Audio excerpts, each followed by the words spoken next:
Donc pour retrouver ma paix, trouver la paix de l'esprit, j'ai d'abord essayé d'amasser des effets matériels. J'ai pensé que en achetant plein d'affaires ou surtout en répondant à la vision que les autres avaient de moi, j'allais pouvoir retrouver cette paix que j'avais perdue. Mais très vite, je me suis bien rendu compte que ma solution ne m'apportait que plus de tristesse, plus de colère et je m'enfonçais dans la dépression.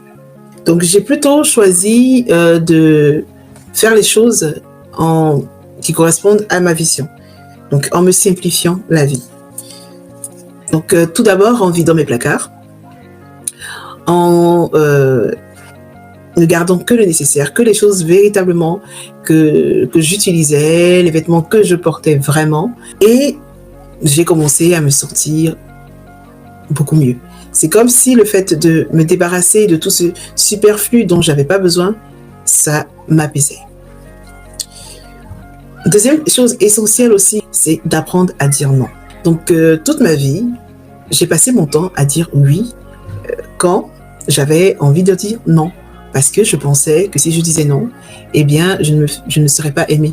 Et cette quête d'être aimée était tellement forte que je passais mon temps à dire oui à tout le monde. Et quand on dit oui à tout le monde, alors qu'on devrait dire non, eh bien, on s'épuise. Et évidemment, on n'a pas la paix de l'esprit. Donc dire non, c'est véritablement quelque chose qui m'apporte beaucoup. Et il faut que je reconnaisse que c'est quelque chose qui est nouveau pour moi. Parce que je l'ai essayé, mais j'y arrive que depuis très peu.